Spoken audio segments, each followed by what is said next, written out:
365 promesas. 365 razones para creer que Dios nunca falla. Las hojas caen, bailan sin control. Mi suspiro rompe el silencio, buscando un rayo de sol. Descubriendo al Dios que cumple lo que dice. Con Wendy Necio Sub.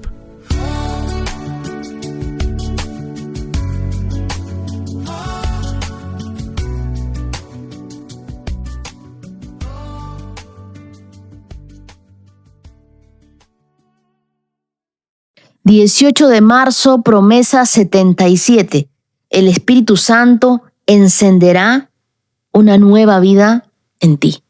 Lucas, capítulo 3, versos del 16 al 17, en la Nueva Traducción Viviente dice: Juan contestó a sus preguntas diciendo: yo los bautizo con agua, pero pronto viene alguien que es superior a mí, tan superior que ni siquiera soy digno de ser su esclavo y desatarle las correas de sus sandalias.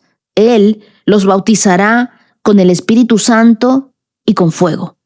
Él está listo para separar el trigo de la paja con su rastrillo. Luego limpiará la zona donde se trilla y juntará el trigo en su granero, pero quemará la paja en un fuego interminable. La Biblia, el mensaje, en estos mismos versos, dice lo siguiente: sin embargo, Juan intervino: yo los bautizo en este río, pero el protagonista de esta obra, que comparado con él solo soy un actor secundario, encenderá la vida del reino con fuego, el fuego del Espíritu Santo dentro de ustedes, y los transformará por completo. Él va a limpiar la casa, va a hacer borrón y cuenta nueva con sus vidas. Él pondrá todo lo verdadero en su justo lugar delante de Dios. Todo lo falso lo pondrá en la basura para que sea quemado. Juan el Bautista hace una distinción muy clave. Él utiliza el agua, pero Jesús bautizará a los demás con el Espíritu Santo y con fuego. El agua limpia por fuera, pero el Espíritu Santo transforma por dentro. En el contexto histórico, el bautismo de Juan era un símbolo del arrepentimiento público en el río Jordán. Era un acto visible. Pero Jesús introduce algo completamente distinto. Él habla de una obra interna, de algo invisible, de algo continuo, de algo vivo, que ya no se trata de un momento, sino de una nueva naturaleza. Hay personas que han cambiado hábitos, pero no han sido transformadas por dentro. Y eso se nota en los momentos de crisis, porque el Espíritu Santo no solo viene a mejorar tu conducta, viene a encenderte por dentro. Una vida sin el Espíritu Santo puede parecer correcta por fuera, pero seguirá siendo vacía por dentro. Cuando tú dependes solo por tu fuerza, tú puedes modificar tu comportamiento, cambiar ciertos hábitos, pero solo el Espíritu Santo puede transformar tu corazón. Jesús no solo bautiza con el Espíritu Santo, sino lo que nos dice la Biblia es que también bautiza con fuego. Y el fuego de Dios no te destruye, el fuego de Dios te purifica. El fuego en la Biblia representa purificación, representa refinamiento, representa pasión, representa santidad. No es un fuego para castigarte, es un fuego para limpiarte. Es como el oro cuando pasa por el fuego. El oro, al ser pasado por el fuego, no se destruye. El oro se revela. Cuando Juan habla de que Jesús los bautizaría con el Espíritu Santo y con fuego, está usando un lenguaje que el pueblo entendía muy bien. En la antigüedad, el proceso de refinar el oro era muy intenso. El oro no se encontraba puro, venía mezclado con impurezas, con tierra, con otros metales. Entonces el orfebre lo colocaba en el fuego.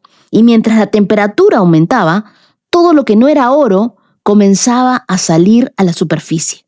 El fuego no destruía el oro. El fuego revelaba lo que era el oro y separaba lo que no era oro. Dios no está tratando de cambiar quién eres. Está quitando lo que no eres. Está purificando el oro en tu vida. ¿Y tú sabes cómo trabaja ese fuego en nuestras vidas? El Espíritu Santo hace exactamente lo mismo que ese fuego. Cuando Él comienza a obrar en ti, saca a la superficie actitudes que antes no veías. Te confronta con pensamientos que antes justificabas. Te incomoda en lugares donde antes te sentías muy cómodo. Te hace sensible a cosas que antes ignorabas. Y muchas veces confundimos ese proceso con crisis, cuando en realidad es purificación. Porque el fuego no es el problema, el fuego es el proceso. Dios no expone lo que hay en ti para avergonzarte, sino para sanarte y también para transformarte. Hay un momento en el que el oro empieza a reflejarse. Los refinadores de oro tenían una forma de saber cuando el proceso ya había terminado, cuando no podían ver su reflejo en el oro. Y ese es el objetivo del fuego del Espíritu Santo en tu vida. No es que tú dejes de ser tú, no. Es que tú empieces a reflejar a Cristo. El fuego de Dios no busca perfección instantánea en ti. Busca una semejanza progresiva, que puedas ver la Biblia y sepas que cada día te pareces más al Señor. Por eso hay temporadas donde tú sientes que Dios está tratando contigo mucho más fuerte. Te confronta en tu carácter, te lleva a perdonar cuando no quieres, te pide soltar algo que amas, te lleva a obedecer aunque no entiendas. Y no es rechazo, es refinamiento, es proceso de parte de Dios. Dios no te lleva por procesos difíciles para quebrarte, sino para construir en ti una fe que no se rompa. ¿Y sabes lo que hace el fuego del Espíritu Santo en nuestras vidas? Enciende ese hambre por Dios. Queremos conocer más a Dios, queremos estar más cerca de Dios. Despierta en nosotros pasión por la presencia de Dios. Nos da convicción cuando otros simplemente dudan. Te sostiene cuando otros se rinden. Hay personas que no necesitan más motivación, necesitan más fuego del Espíritu Santo. Porque cuando hay fuego, ya no necesitas que alguien te empuje para hacer las cosas. El fuego te impulsa desde adentro. Cuando el fuego de Dios arde en tu interior, lo temporal pierde el poder sobre ti. De repente tú hoy sientes que estás en fuego, en una temporada incómoda, en un proceso interno muy fuerte, en una confrontación constante. De repente tienes una sensibilidad espiritual muy alta. Hay quienes me escriben y me dicen, yo escucho los devocionales, escucho la lectura de la Biblia y me dan muchas ganas de llorar. Bueno, no huyas. Pregúntate, ¿qué está sacando Dios a la superficie en mí? ¿Qué quiere limpiar el Señor en mi vida? ¿Qué quiere formar en mí? Porque lo que el fuego revela es algo que Dios quiere sanar. El fuego de Dios no viene a quitarte valor, viene a quitar lo que oculta tu verdadero valor. Muchas veces nosotros oramos por paz, pero evitamos los procesos que producen esa paz. Porque el fuego se siente incómodo. Se siente como cuando Dios te confronta en una actitud, en algo que estás haciendo mal. Se siente como cuando ya no disfrutas lo que antes sí disfrutabas. Se siente cuando algo dentro de ti dice, esto ya no va contigo. Esto ya no es parte de esta nueva temporada que tú estás viviendo. Esto ya no hace parte de la santidad en la que dices estar viviendo. Ese es el Espíritu Santo trabajando dentro de ti. El Espíritu Santo no viene a condenarte, para nada. El Espíritu Santo viene a transformarte en la mejor versión de lo que Dios soñó cuando te creó. ¿Sabes qué más hace el Espíritu Santo? El Espíritu Santo separa lo verdadero de lo superficial. Jesús usa una imagen agrícola, el trigo y la paja. En la trilla, el trigo que tiene peso cae y permanece, mientras que la paja es liviana, se la lleva el viento. El Espíritu Santo hace exactamente eso en tu vida. Permite momentos, procesos, sacudidas que revelan que hay un peso eterno dentro de ti. El Espíritu Santo no solo te consuela, también te filtra. Dios no está buscando perfección en nosotros, está buscando pureza de corazón. Y la pureza no es la ausencia de lucha, porque lucha va a haber siempre en nuestra vida. Me gustó mucho la Biblia, el mensaje que dice, Él encenderá la vida del reino dentro de ustedes y los transformará por completo. Esto nos quiere decir que el Espíritu Santo ordena tu vida y la mía desde dentro hacia afuera. Y esto es clave porque el cambio de Dios siempre empieza dentro. No empieza en tu agenda, empieza en tu corazón. No empieza en lo que haces, empieza en quién eres. Por eso hay personas que cambian de entorno, pero repiten patrones, porque nunca permitieron que el Espíritu Santo haga una limpieza interna. Yo te lo explico así. Tú puedes mudarte de casa, cambiar de trabajo, incluso cambiar de iglesia, pero si el Espíritu Santo no transforma tu interior, llevarás la misma paja a tu nueva temporada. El Espíritu Santo no maquilla las cosas. El Espíritu Santo te renueva. Y nosotros sabemos, en el Antiguo Testamento vimos a Dios Padre, el creador del universo, desde Génesis hasta Malaquías.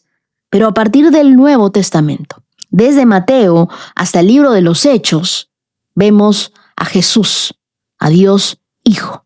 Pero cuando Jesús se va y asciende al cielo, Él dice, yo enviaré a otro Consolador, que es el Espíritu Santo, y Él estará con ustedes todos los días hasta el fin del mundo. Dios nunca nos ha dejado solos. Siempre contamos con Dios Espíritu Santo. Nosotros sabemos que Dios es trino, Dios Padre, Dios Hijo y Dios Espíritu Santo.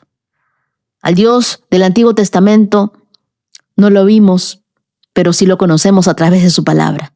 A Jesús supimos que estuvo aquí en la tierra hace más de 2000 años e hizo cambios increíbles. Rompió la historia en dos, en antes de Cristo y después de Cristo. Pero no nos hemos quedado huérfanos. Contamos con la presencia del Espíritu Santo. El Espíritu Santo está allí contigo. Él sabe lo que tú sientes. Él sabe lo que tú necesitas. Él escucha tus oraciones. Él se encarga de interceder por ti al Padre. Él te muestra cuando tú y yo necesitamos arrepentirnos. Él pone en nosotros convicción de pecado. Dios no solo nos limpia, también preserva lo eterno. El versículo dice que el trigo es recogido en el granero. Y esto es hermoso porque Dios no solo quita, también guarda. Todo lo genuino en tu vida, tu fe, tu amor por Dios, tu obediencia, tu proceso, Él lo preserva. Nada de lo que ha nacido de Dios en ti se pierde. Dios no está eliminando tu esencia. Él está liberándola de todo lo que la limita. Así que hoy no le tengas miedo al fuego de Dios en tu vida. Y hoy quiero llevarte a que experimentes algo que nunca antes de repente has vivido en tu vida. Hoy no quiero que solo escuches sobre Dios, quiero que lo experimentes, porque hay una diferencia entre conocer de Dios y ser lleno de Dios. Y Jesús habló de esto en Lucas 3:16, cuando Él dijo que Él no solo bautiza con agua, sino con el Espíritu Santo y con fuego. El bautismo en el Espíritu Santo no es algo raro, es una promesa de Dios para nosotros. Jesús lo dijo, el Padre dará el Espíritu Santo a los que se lo pidan. Así que tenemos que pedirle al Padre que Él nos dé al Espíritu Santo. Esto no es para unos cuantos, es para todo el que se lo pida, para todo el que tenga hambre de Dios. Cuando tú recibes a Jesús en tu corazón, el Espíritu Santo viene a vivir en ti. Pero cuando tú eres bautizado en el Espíritu Santo, tú eres sumergido en Él. Ya no es solo que Dios esté contigo, es que te envuelve, te llena, te activa, sientes su presencia junto contigo. Ya nunca más te vuelves a sentir solo. Cuando tú entras al mar, por ejemplo, ya no tienes solo el agua en las manos. Estamos completamente rodeados por ella. Así es el Espíritu Santo cuando entra en una vida. El Espíritu Santo no viene a controlar tu vida, viene a transformarla. No viene a quitarte tu voz, viene a llenarla y a llenarla de poder. Quizá tú ya has escuchado esto, pero nunca antes lo habías experimentado. Otra vez tú tienes miedo, tienes dudas o sientes que no eres suficiente.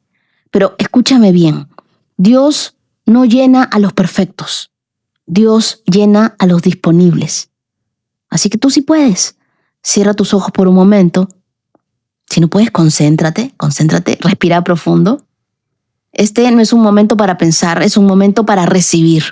Ahí donde tú estás, pon las manos en tu corazón y repite conmigo, Jesús, tú eres quien bautiza con el Espíritu Santo y hoy te lo pido. Lléname, sumérgeme en tu espíritu. Yo no quiero solo escucharte, quiero experimentarte. Espíritu Santo, revélate a mi vida. Gracias, Jesús, por este gran regalo. Y quiero explicarte algo antes de continuar. El Espíritu Santo no habla por ti, habla contigo. Tú das el paso, Él pone el lenguaje.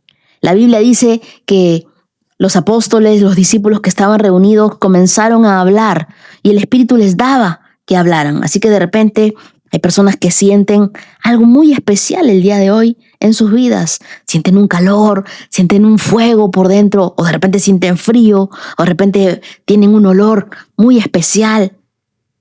El Espíritu Santo se manifiesta de muchas maneras.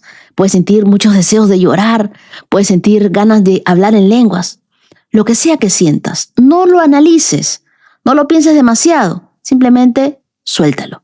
El Espíritu Santo vive en ti. Su fuego nos limpia, su presencia nos transforma. Nuestra vida refleja lo que es verdadero delante de Dios. Acompáñame y oremos juntos. Espíritu Santo, hoy te pido que toques a cada persona que hoy está escuchando mi voz. Que tú atravieses las pantallas, los móviles y llenes cada corazón con tu presencia. Rompe toda barrera, todo miedo, toda duda y bautiza con tu fuego, Espíritu Santo. Llena sus vidas, enciende su interior, activa su espíritu, que todo lo dormido hoy vuelva a la vida, que todo lo enfermo sane. Señor, hoy abro mi corazón a tu Espíritu Santo. Espíritu Santo, hoy no quiero resistir a tu fuego. Si hay algo en mí que no te agrada, sácalo a la luz. Si hay áreas que necesitan ser purificadas, purifícalas, que quiero vivir en santidad. Refina mi corazón como el oro. Quita lo que no viene de ti y forma en mí el carácter de Cristo. Enciende en mí pasión por tu presencia, hambre por tu verdad, ese deseo por leer la palabra. Dame sensibilidad a la voz tuya, Dios. Yo quiero reflejarte en mi manera de vivir. Haz tu obra completa en mi vida. Yo no quiero solo cambiar por fuera, sino ser transformada por dentro. Hazme sensible a tu voz, obediente a tu dirección y apasionada por tu presencia. Ahora déjame orar por ti. Amado Dios, yo declaro sobre cada vida que no será la misma, que tu Espíritu Santo las guiará, los fortalecerá, los llenará cada día más, que cuando nosotros nos acercamos a tu palabra, tú vas transformándonos por dentro, que cuando tú nos llenas, ya nada vuelve a ser igual. Oramos en el nombre de Jesús. Amén. Las lecturas para el día de hoy las encontramos en Números, capítulo 26, desde el verso 52 hasta el capítulo 28, verso 15. Lucas, capítulo 3, versos del 1 al 22, Salmo 61, versos del 1 al 8, y Proverbios, capítulo 11, versos 16 y 17. Y hoy vamos a abrir nuestras Biblias, pero también abramos nuestro corazón para que Dios nos vaya transformando. Comenzamos. Números 26, 52. Entonces el Señor le dijo a Moisés: reparte la tierra entre las tribus y distribuye las porciones de la tierra de acuerdo a la población de las tribus, conforme al número de los nombres en la lista. Da una mayor porción de la tierra a las tribus más numerosas y una menor a las más pequeñas, de modo de que cada una reciba una porción de tierra en proporción al tamaño de su población. Sin embargo, asigna la tierra por sorteo y dale a cada tribu patriarcal su porción según el número de nombres en la lista. Cada porción de tierra se asignará por sorteo entre las tribus grandes y las más pequeñas. Tribu de Leví. Este es el registro de los levitas enumerados según sus clanes: el clan gersonita, nombrado así por su antepasado Gerson; el clan coatita, nombrado así por su antepasado Coat; el clan merarita, nombrado así por su antepasado Merari. Los limnitas, los hebronitas, los malitas, los musitas y los coreitas eran subclanes de los levitas. Coat fue el antepasado de Amram. La esposa de Amram fue llamada Jocabet. Ella también era descendiente de Leví, nacida entre los levitas en la tierra de Egipto. Amram y Jocabet eran los padres de Aarón, Moisés y su hermana Miriam. Los hijos de Aarón eran Nadab, Abiú, Eleazar e Itamar, pero Nadab y Abiú murieron cuando en la presencia del Señor quemaron una clase de fuego diferente al que él había ordenado. Los hombres de los clanes levitas de un mes o más sumaron 23,000, pero no se incluyó a los levitas en el registro del resto del pueblo porque ellos no se les repartió una asignación de tierra cuando fue dividida entre los israelitas. Esos son los resultados del registro del pueblo de Israel que Moisés y el sacerdote Eleazar hicieron en las llanuras de Moab, al lado del río Jordán, frente a Jericó. Nadie en esta lista aparecía en el registro anterior hecho por Moisés y Aarón en el desierto de Sinaí. Pues el Señor había dicho acerca de ellos, todos morirán en el desierto. Ninguno de ellos sobrevivió, excepto Caleb, hijo de Jefone, y Josué, hijo de Nun. Números, capítulo 27. Cierto día, las hijas de Zelofejat, Maala, Noa, Ogla, Milca y Tirsa presentaron una petición a Zelofejat. Su padre era descendiente de Efer, hijo de Galat, hijo de Maquir, hijo de Manasés y hijo de José. Estas mujeres acudieron a Moisés, al sacerdote Eleazar, a los jefes de las tribus y a toda la comunidad a la entrada del tabernáculo. Ellas dijeron, nuestro padre murió en el desierto, pero no por estar entre los seguidores de Coré, que se rebelaron contra el Señor, sino que murió debido a su propio pecado y no tuvo hijos varones. ¿Por qué debería desaparecer el nombre de nuestro padre de entre su clan, solo porque no tuvo hijos varones? Dennos una porción de terreno entre el resto de nuestros parientes. Entonces Moisés presentó el caso al Señor, y el Señor le contestó a Moisés, la petición de las hijas de Zelofejat es legítima, así que dales una porción de terreno junto con los parientes de su padre. Asígnales la porción de terreno que se hubiera dado a su padre. Y da al pueblo de Israel las siguientes instrucciones. Si un hombre muere sin dejar hijo varón, entonces se le dará herencia a sus hijas. Y si tampoco tiene hijas, su herencia se transferirá a sus hermanos. Si no tiene hermanos, entrega su herencia a los hermanos de su padre. Y si su padre no tiene ningún hermano, entonces entrega su herencia al pariente más cercano de su clan. Este es un requisito legal para el pueblo de Israel, tal como el Señor le ordenó a Moisés. Cierto día, el Señor le dijo a Moisés, sube a una de las montañas al oriente del río y contempla la tierra que le he dado al pueblo de Israel. Después de verla, al igual que tu hermano Aarón, morirás, pues los dos se rebelaron contra mí con mis instrucciones en el desierto de Sin.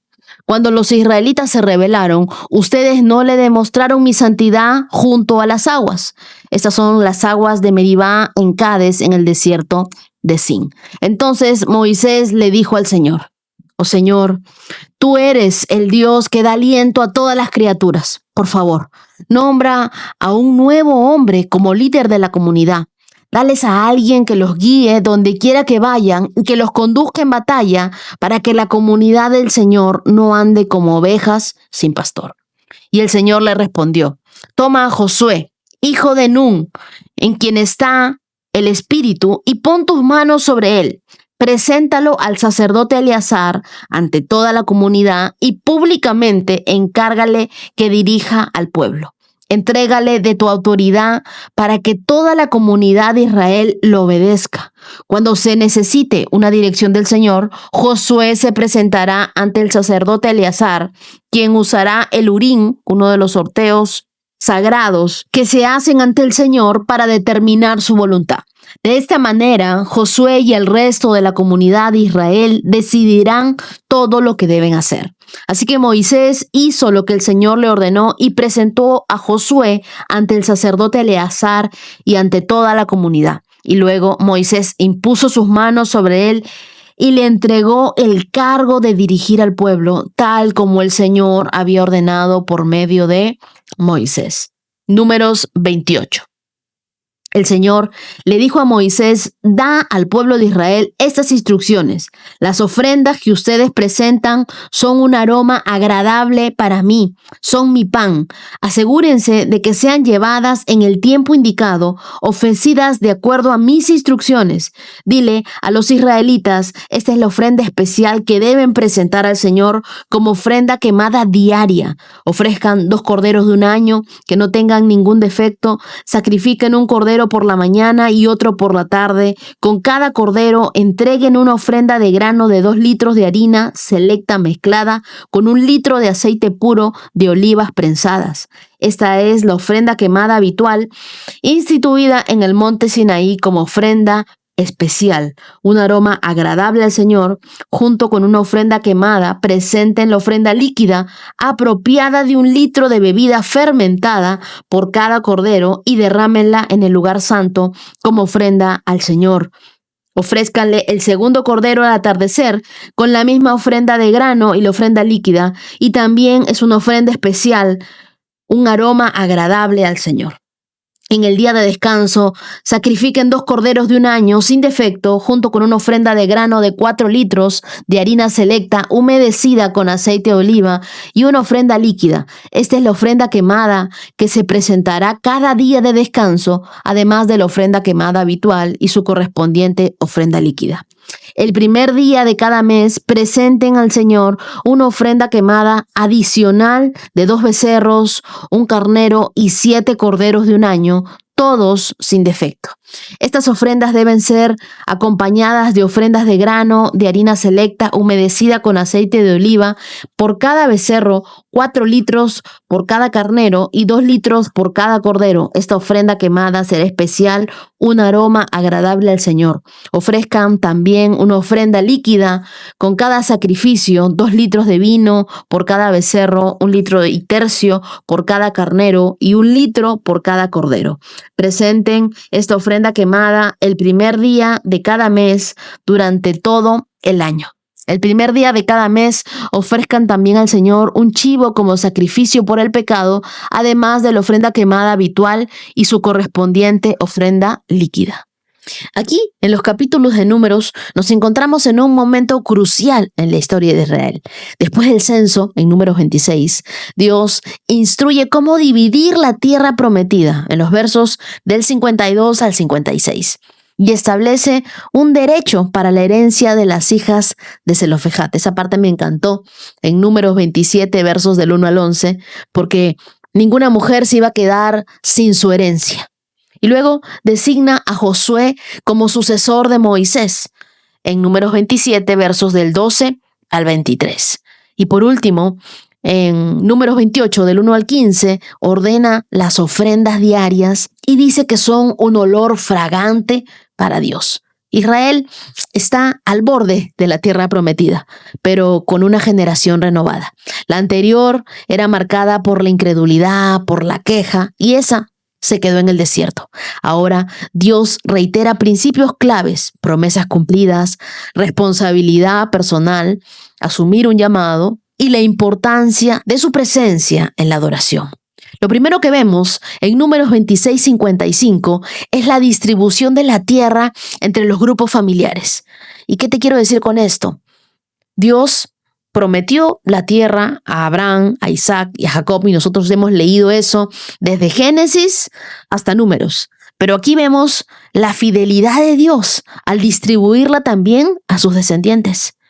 Lo sorprendente es que ni el pecado de la generación anterior ni las circunstancias adversas pudieron cancelar la promesa de Dios. Dios cumple su palabra según su tiempo y a su manera, no según nuestras expectativas humanas, sino en el tiempo perfecto, en el tiempo de Él. Lo que Él te ha prometido no se negocia con la incredulidad ni se pierde por el tiempo. Se cumple en la vida de los que permanecen en Él. Tú tienes promesas de Dios que están pareciendo tardar.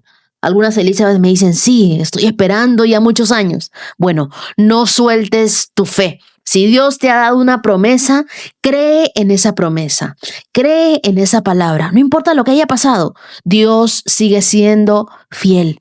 Y deja de comparar tu porción con la de otros. Hay veces que nosotros decimos, no, pero mira, cómo Dios ha bendecido a esta persona y yo todavía no tengo, a mí me falta. Dios sabe lo que tú necesitas y también sabe en qué temporada te lo dará. Tú solamente confía en Dios. Luego, en Números 27, en el verso 16, veo que Moisés, en lugar de aferrarse al liderazgo, pide a Dios un sucesor. Y su actitud nos enseña que los propósitos de Dios son más grandes que una sola persona. El liderazgo, las promesas de Dios no mueren en Moisés, continúan en Josué. Josué no se eligió a sí mismo, Dios lo escogió, pero él tuvo que asumir la responsabilidad. Josué necesitó más que habilidades naturales, más que talento, él necesitó al Espíritu Santo para guiar al pueblo.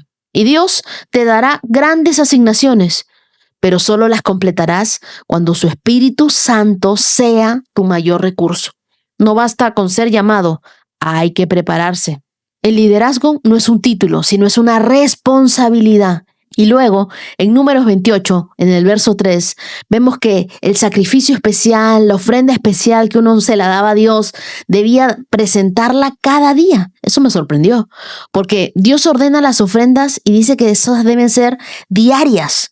Y es que la adoración no es un evento, es un estilo de vida. Dios estaba enseñándole a Israel que su provisión, su protección y su propósito dependen de su presencia, no de su autosuficiencia, no de lo que puedas ganar. Cuando tú haces que la adoración sea una prioridad, Dios hace que su presencia sea tu realidad. Así que haz espacio cada día para Dios. La adoración no es solo música, es vivir constantemente rendido delante de Dios. A Dios, dale lo mejor de ti. Y tú me puedes decir, pero hay días que no vendo, hay días que siento que no me ha ido bien en el trabajo. Estoy pasando por una época en la que pateo latas, en las que todavía no encuentro. Pero vendrá un momento en el cual tú recibirás la recompensa de Dios. Espero que ese día tú no te olvides de darle las gracias a Dios. No esperes el momento ideal para buscar a Dios. Hazlo hoy. Ríndele tu corazón hoy. Ríndele tus talentos hoy. Dale de tu tiempo a Dios y dile: Dios, yo quiero que tú estés conmigo diariamente. Recibo hoy de tu provisión, de tu protección, de tu propósito en mi vida. Ahora vamos a Lucas capítulo 3, verso 1. Era el año 15 del reinado de Tiberio, el emperador de Roma. Poncio Pilato era gobernador de Judea. Herodes Antipas gobernaba Galilea. Su hermano Felipe gobernaba Iturea. Y Traconite y Lisanias gobernaba Abilinia. Anás y Caifás eran sumos sacerdotes en ese tiempo. Un mensaje de Dios llegó a Juan, hijo de Zacarías, que vivía en el desierto. Entonces Juan fue de un lugar a otro, por ambos lados del río Jordán, predicando que la gente debía ser bautizada para demostrar que se había arrepentido de sus pecados y vuelto a Dios para ser perdonada. Isaías había hablado de Juan cuando dijo: es una voz que clama en el desierto. Preparen el camino para la venida del Señor. Ábranle camino. Los valles serán rellenados y las montañas y las colinas allanadas. Las curvas serán enderezadas y los lugares ásperos suavizados. Y entonces todas las personas verán la salvación enviada por Dios. Cuando las multitudes acudieron a Juan para que las bautizara, les dijo: camada de víboras, ¿quién les advirtió que huyeran de la ira que se acerca? Demuestren con su forma de vivir que se han arrepentido de sus pecados y han vuelto a Dios. No se digan simplemente el uno al otro: estamos a salvo porque somos descendientes de Abraham. Eso no significa nada, porque les digo que Dios puede crear hijos de Abraham de estas mismas piedras. Ahora mismo el hacha del juicio de Dios está lista para cortar las raíces de los árboles. Así es, todo árbol que no produzca buenos frutos será cortado y arrojado al fuego. Las multitudes preguntaron: ¿qué debemos hacer? Y Juan contestó: si tienes 2 camisas, da una a los pobres. Si tienes comida, comparte con los que tienen hambre. Hasta los corruptos, cobradores de impuestos, vinieron a bautizarse y preguntaron: Maestro, ¿qué debemos hacer? Él les contestó: no recauden más impuestos de lo que el gobierno requiere. ¿Qué debemos hacer nosotros?, preguntaron algunos soldados. Y Juan les contestó: No extorsionen ni hagan falsas acusaciones y estén satisfechos con su salario. Todos esperaban que el Mesías viniera pronto y tenían muchas ganas de saber si Juan era el Mesías. Juan contestó sus preguntas diciendo: yo los bautizo con agua, pero pronto viene alguien que es superior a mí, tan superior que ni siquiera soy digno de ser su esclavo y desatarle las correas de sus sandalias. Él los bautizará con el Espíritu Santo y fuego. Él está listo para separar el trigo de la paja con su rastrillo y luego limpiará la zona donde se trilla y juntará el trigo en su granero, pero quemará la paja en un fuego interminable. Juan usó muchas advertencias similares al anunciar la buena noticia al pueblo. También Juan criticó públicamente a Herodes Antipas, el gobernador de Galilea, por haberse casado con Herodías, la esposa de su hermano, y por muchas otras injusticias que había cometido. Así que Herodes metió a Juan en la cárcel, agregando a sus muchos pecados uno más. Cierto día en que las multitudes se bautizaban, Jesús fue bautizado, y mientras él oraba, los cielos se abrieron y el Espíritu Santo en forma visible descendió sobre él como una paloma, y una voz dijo desde el cielo: tú eres mi Hijo muy amado y me das gran gozo. El relato de Lucas comienza estableciendo un contexto político y religioso sobre la época. Era el año 15 del reinado de Tiberio César y la región estaba bajo opresión romana. Gobernaban Poncio Pilato en Judea, Herodes Antipa en Galilea, Felipe en Iturea y Traconite, Lisanias en Abilinia y Anás y Caifás eran los sumos sacerdotes en el templo de Jerusalén. Y Dios se mueve en la historia real, en medio de la corrupción, en medio de la opresión, y levanta voces proféticas como la de Juan el Bautista cuando su pueblo más lo necesita. Juan el Bautista era un profeta radical, porque después de 400 años de silencio profético, él, sin tener un título religioso, teniendo un llamado de Dios, comienza a cumplir la profecía de Isaías y va preparando el camino del Señor. Entonces, ¿qué aprendemos de Lucas, capítulo 3, verso 3? Que Dios no llama a los más populares, sino a los disponibles. Que los cambios de Dios siempre comienzan con una voz que confronta el pecado y que llama al arrepentimiento. Nuestros mensajes, más que ser motivacionales o tratar de ganarnos el favor de la gente, deben ser de arrepentimiento. Juan hablaba arrepentimiento y ese arrepentimiento lo seguimos necesitando el día de hoy. El mensaje de Juan no era para los religiosos cómodos, sino para corazones que estaban dispuestos a ser transformados. Dios no te elige por tu currículum. Mira, si lo hiciera por eso, hace mucho que a nosotros nos hubieran descalificado de la selección, sino Él nos elige por nuestra disposición de obedecer. El arrepentimiento, amigos, es un cambio radical de vida. Lucas 3:8 dice: demuéstrenlo en su forma de vivir, que se han arrepentido de sus pecados. Y es que no hay otra forma de mostrar que me he arrepentido sino cambio. La palabra griega de arrepentimiento es metanoia, que significa cambiar de mente. Y eso no es solamente sentir culpa o tristeza por el pecado, sino es dar un giro de 180 grados en la dirección de nuestra vida. Imagina que estás en una autopista equivocada y de repente te das cuenta de que el camino no te está llevando a tu destino. ¿Qué haces? 1. Admites que vas mal. 2. Das la vuelta. Eso quiere decir arrepentimiento. O 3. Te diriges a la dirección correcta. Eso es obediencia a Dios. El arrepentimiento no es un sentimiento, sino una decisión con evidencia visible. La gente preguntó: ¿pero qué debemos hacer? Y Juan respondió con ejemplos concretos en los versos del 10 al 14 de Lucas 3. A los ricos les dijo: sean generosos. A los cobradores de impuestos, no roben. A los soldados les dijo: no abusen de su poder. Y es que el arrepentimiento real no se dice con palabras, se demuestra con acciones. Haz una autoevaluación. ¿En qué áreas de mi vida necesito girar en dirección a Dios? Toma acciones visibles. Arrepiéntete, pero hazlo de corazón. Y cambia. Cambia de dirección, ve hacia la ruta correcta. No seas como Jonás, que cuando Dios lo mandó a un lugar, él se fue para otro. No, tú defínete a hacer lo que Dios dice, tal y como Dios lo dice, como Dios te lo está diciendo a ti en tu corazón. Luego vemos acerca del bautismo en Lucas 3:16. Y el bautismo es un acto de obediencia consciente. El bautismo de Juan era un símbolo de limpieza, de cambio de vida.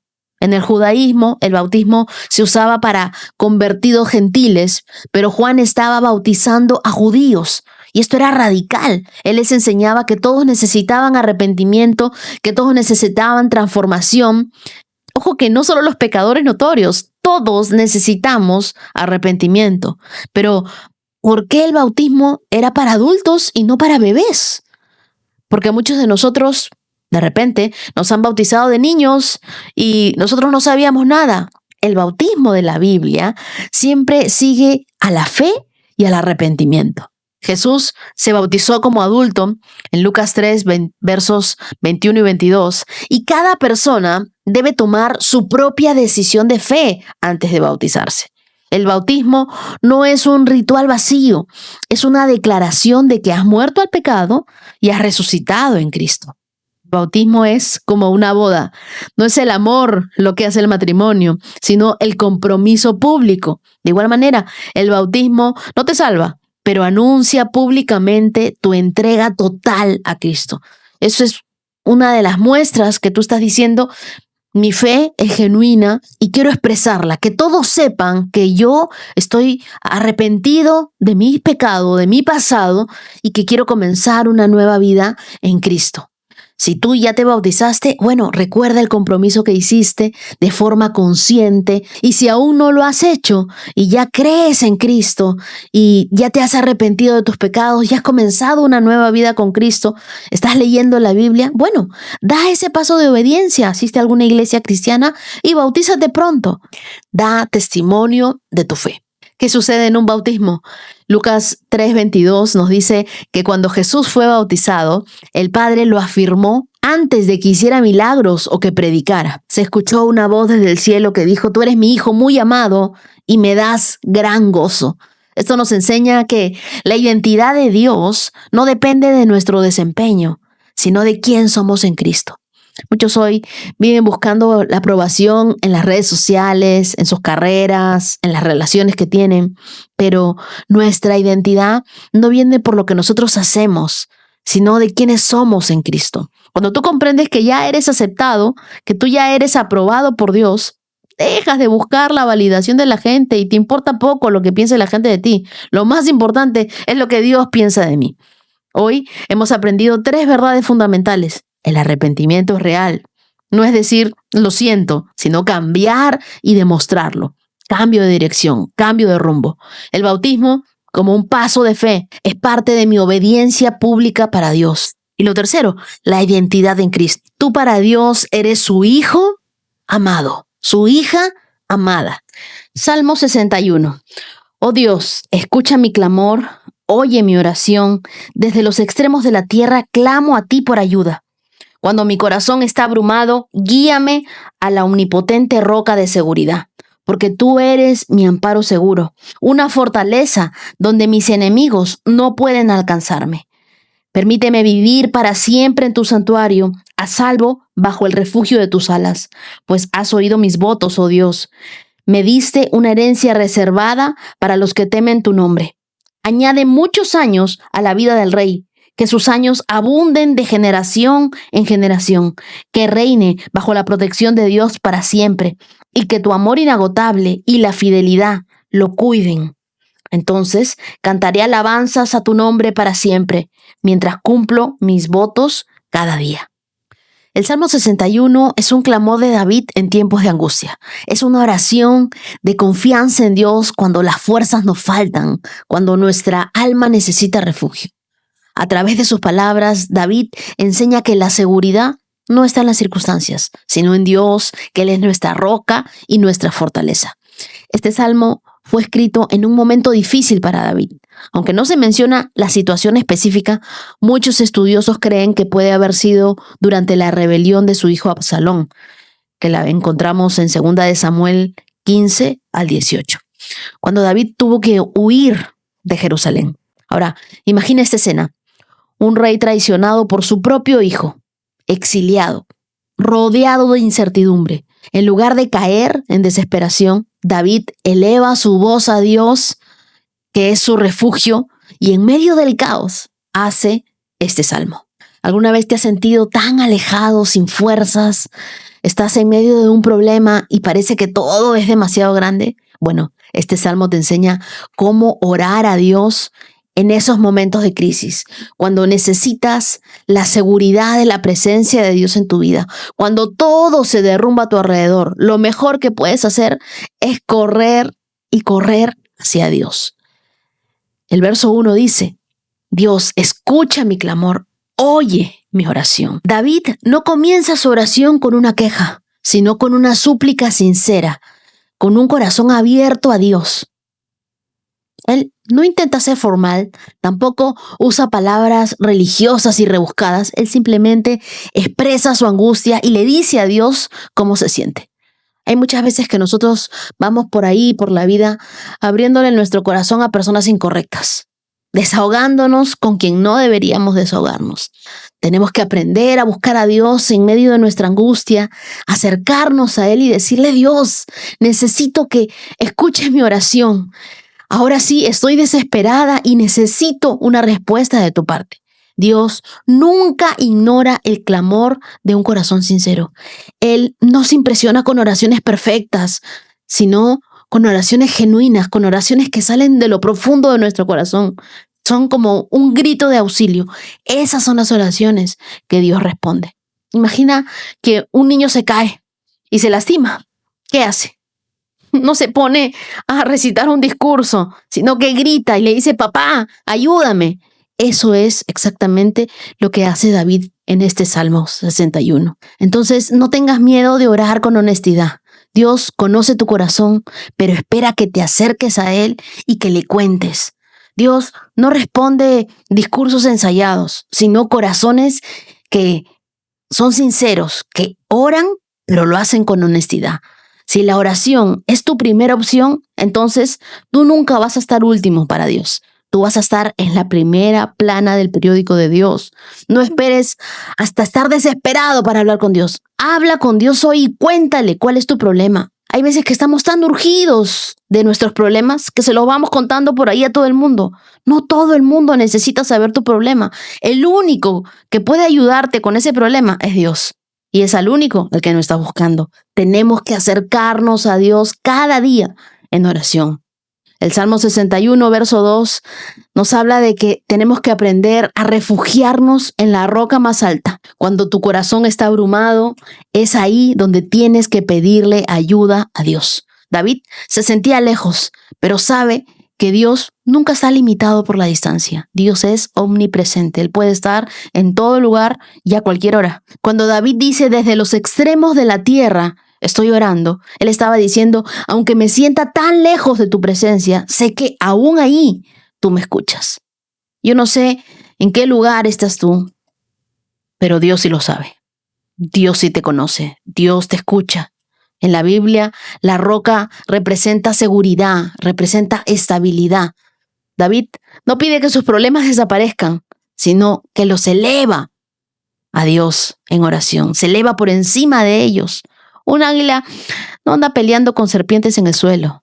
En lugar de eso, se levanta a los cielos, donde la serpiente pierde su fuerza. Dios quiere llevarte más alto para que veas los problemas desde su perspectiva. Si nosotros lo vemos desde la tierra, ese problema va a ser inmenso. Pero si nosotros lo vemos con los ojos de Dios, nuestro problema va perdiendo fuerza. David, cuando te sientas abrumado, cambia tu perspectiva. En lugar de enfocarte en lo grande de tu problema, recuerda lo grande que es tu Dios y pídele a Dios que te eleve por encima de la situación, en lugar de simplemente pedirle que la quite. Y el verso 3 es un sello especial de Dios, porque David le dice: porque tú eres mi amparo seguro, una fortaleza donde mis enemigos no pueden alcanzarme. Marca ese verso 3. Un lugar de seguridad. Dios es para ti un lugar de protección. David reconoce que su verdadera protección No está en un castillo, tampoco estaba en su ejército, menos en su dinero, sino en Dios. Cuando la Biblia nos habla de refugio, siempre nos está hablando de un lugar donde uno puede esconderse para estar seguro. Es la misma palabra que se usa en el Salmo 91, 2, cuando se dice, Él es mi refugio y mi lugar seguro. En una tormenta, una roca grande puede protegerte del viento, puede protegerte de la lluvia. Dios es esa roca firme que nos cubre cuando todo a nuestro alrededor parece incierto. Te animo a identificar tus falsos refugios, los lugares o personas a los que vas que nunca solucionan tus problemas. Ponte a pensar, ¿dónde busco seguridad cuando la vida se pone difícil? Y en el verso 8 vemos que después de clamar a Dios y encontrar refugio en Él, David responde con adoración y con fidelidad. Él le dice, cantaré alabanzas a tu nombre para siempre y cumpliré mis votos cada día. No esperes a que la situación cambie para empezar a alabar a Dios. Comienza a alabar a Dios y vas a ver cómo tu situación comienza a cambiar. La adoración siempre es un acto de fe. Proverbios capítulo 11, versos 16 y 17. La mujer bondadosa se gana el respeto, pero los hombres despiadados solo ganan riquezas. Tu bondad te recompensará, pero tu crueldad te destruirá. Proverbios 11 es un capítulo que contrasta a los justos y a los malvados. Los versos 16 y 17 nos muestran dos caminos. El primero, el camino de la bondad y la misericordia. Y el segundo, el camino de la crueldad y el egoísmo. Lo primero, la mujer bondadosa gana el respeto. La Biblia nos enseña que la bondad es una fortaleza, nunca una debilidad. Y vivimos en un mundo donde la agresividad y la autosuficiencia parecen ser claves del éxito, pero Dios nos muestra otro camino.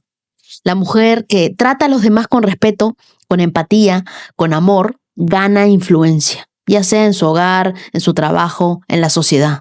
La bondad deja una huella más duradera que la manipulación o el poder basado en el miedo. Entonces, sea una persona que inspira respeto por su generosidad y por su compasión. Nunca respondas mal por mal. La bondad tiene el poder de transformar ambientes. Tu legado no se mide por lo que tienes, por tus riquezas, sino por cómo impactaste la vida de otras personas. Y lo segundo, la generosidad que bendice a quien la practica. La persona bondadosa se beneficia a sí misma, pero la persona cruel se perjudica a sí misma. Este versículo nos revela un principio poderoso. Cuando tú eres generoso, te beneficias, pero cuando eres cruel o cuando eres egoísta, te destruyes a ti mismo. No hay inversión más segura que sembrar amor y generosidad, porque los intereses los paga Dios. Hoy estamos recorriendo nuestros 77K. Me siento muy feliz porque sé que esta carrera de la fe la estamos corriendo todos juntos, tomados de la mano del Espíritu Santo. Y ahora sí, quiero invitarte a escuchar unos testimonios poderosos. El primero es de Liz, una paraguaya viviendo en España. Escuchémosla. Hola Wendy, mi nombre es Liz, yo soy paraguaya. Actualmente vivo en Barcelona desde hace como 4 años y medio. Al principio no fue muy fácil. Muchas veces me sentí muy sola, muchas veces pensé en desistir. Yo creo que esto le pasa a muchas personas que emigran. Pero con el tiempo Dios fue poniendo personas buenas en mi camino. Conocí a una amiga que ella es de Colombia, se volvió muy cercana a mí, me presentó a su familia y gracias a ellos empecé a acercarme más a Dios y a ir más a la iglesia. Desde entonces mi fe se ha fortalecido inmensamente. También encontré tu podcast y desde hace más de un año que lo escucho mientras trabajo limpiando casas. Muchas veces tus palabras me han acompañado y me han dado fuerza.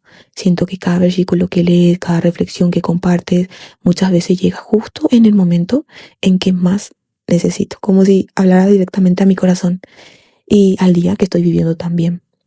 Estos últimos meses fueron muy difíciles para mí porque estuve esperando mucho tiempo la aprobación de mi permiso de trabajo.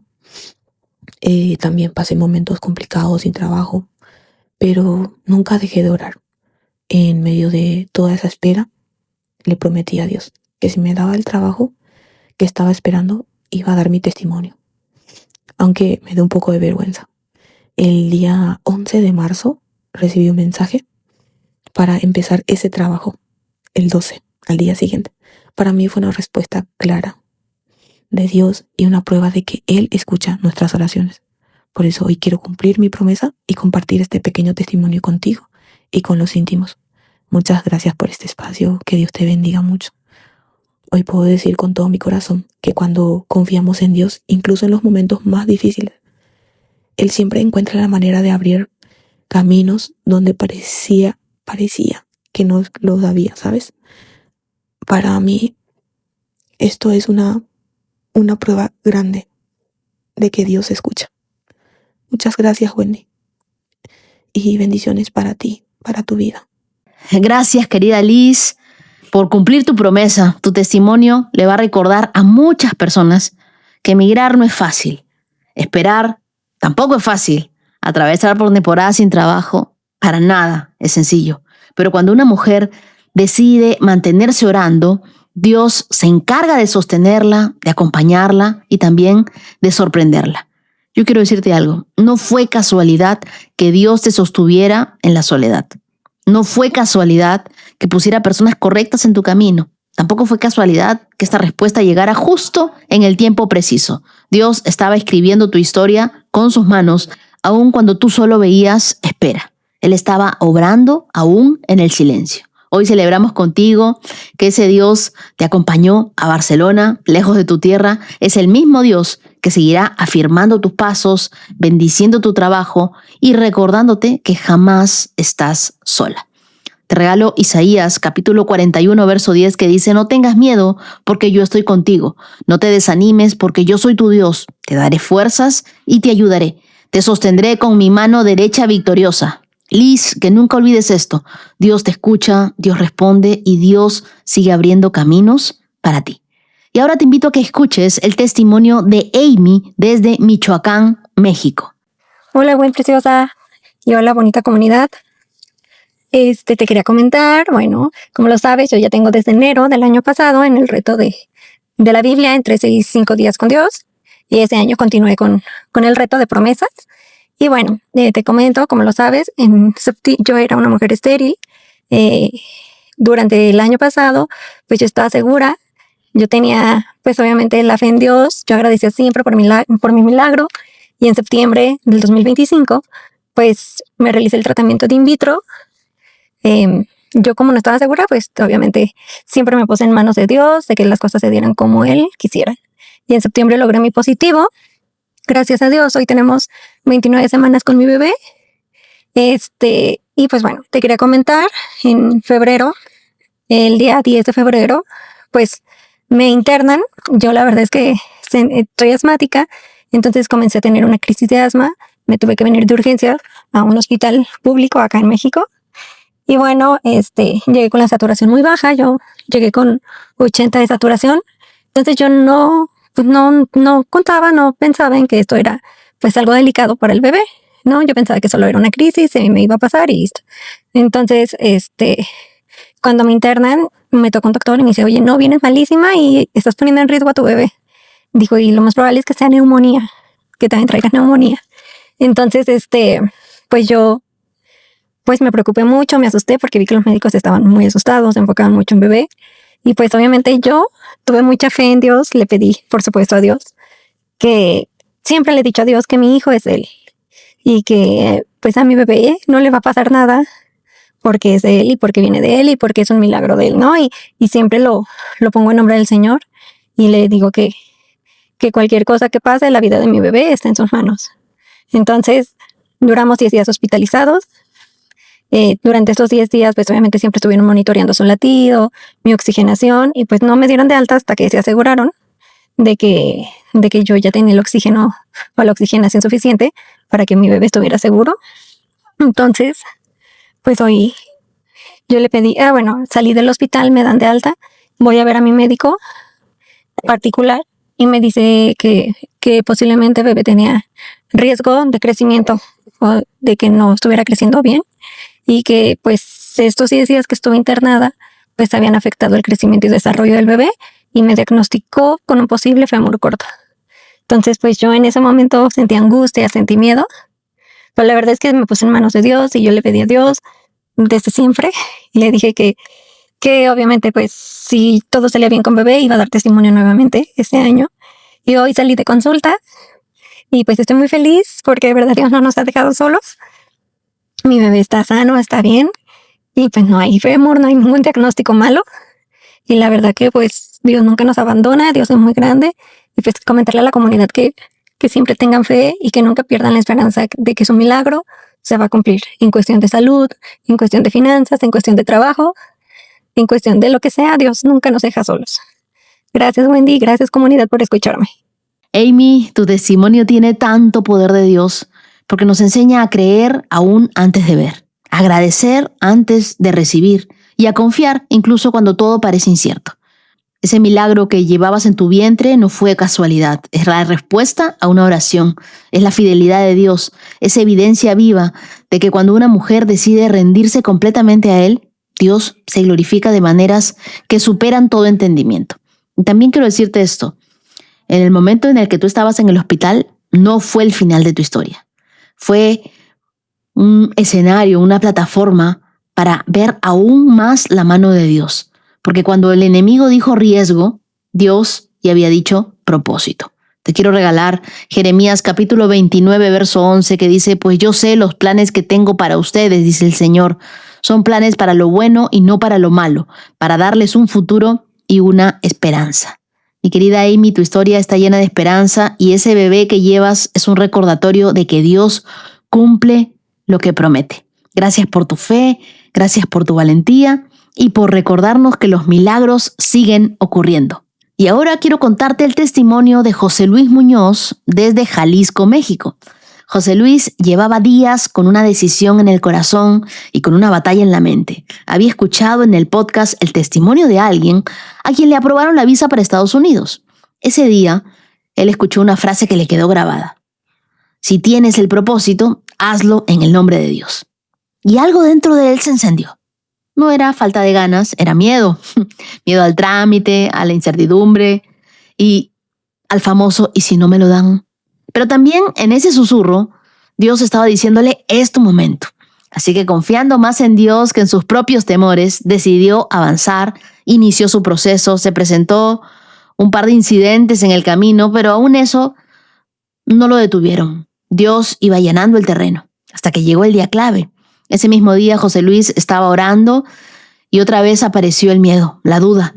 Y si no te la dan, su celular vibró, una aplicación bíblica le envió una notificación que decía solo confía en Dios. Minutos después, otra más. Tu milagro está más cerca de lo que piensas.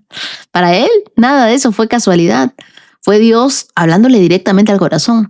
José Luis fue al consulado con una palabra viva dentro de él. Al salir, el milagro ya estaba hecho. Su visa fue aprobada, sin muchas preguntas, con un cónsul cercano, amable. Qué suerte la de José Luis. Con una paz que confirmaba que Dios había ido delante de él. Hoy José Luis no solo tiene una visa aprobada, tiene una fe fortalecida y él quiere decirles a todos que Dios es fiel, que Dios habla y que Dios cumple lo que promete. Gracias José Luis por obedecer cuando el miedo quería detenerte. Gracias por dar ese paso de fe. Yo sé que tu historia va a animar a aquellos que hoy pueden estar dudando. Todos nosotros celebramos contigo y oro por esas puertas abiertas para las visas, que tú calmes el corazón de todos los que están pasando por un proceso, que Dios a nosotros también nos ponga frente a cónsules con un buen corazón, que sean amables, que nos traten bien. Celebramos contigo todos juntos y sabemos que Dios tiene más para ti, que ese primer viaje sea tu viaje soñado. Ahora quiero contarles que en mi web ya están subidos todos los episodios del año pasado de la Biblia en 365 días. Y cada día estoy subiendo las promesas para que todos estén al día, para que no se pierdan ninguna, para que con solo un clic puedan darle al Spotify o al canal de YouTube. Así que dense una vuelta por mi página web que es www.wendy.neciosoup.com. Y también gracias a todos los que están buscando mis libros 40 días de amistad con Dios y 365 con Dios en Amazon. Ahora quiero agradecer a los corazones generosos de esta hermosa comunidad. Muchísimas gracias a Dayana Marín. Dios te bendiga, Lina Peláez.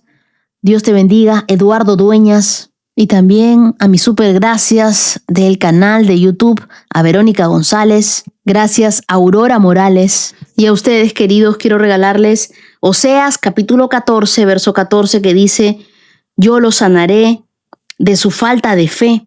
Mi amor no tendrá límites.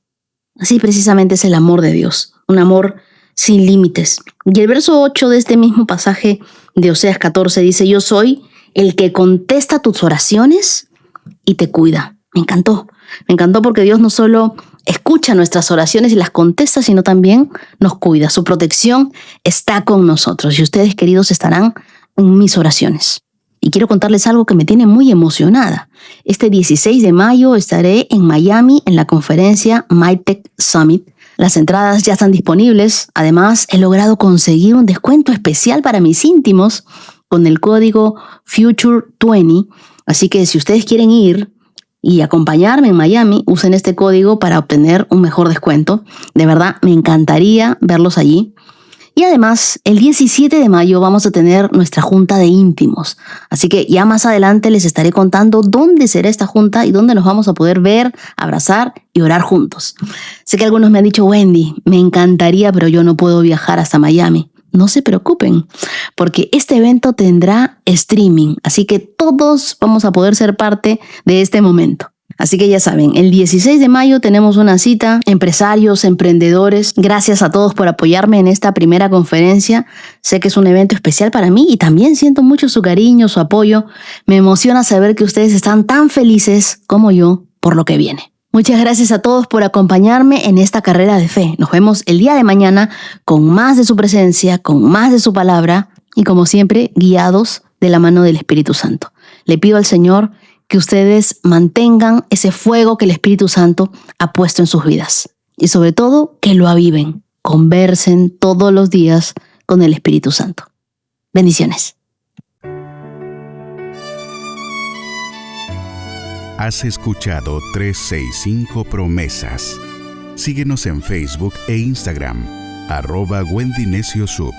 Hasta la próxima. Bailan sin control, mi suspiro rompe el silencio, buscando un rayo de sol. Promesa, promesa, promesa que salva. Oh, promesa, promesa, promesa que guía. Promesa, promesa plena en ti.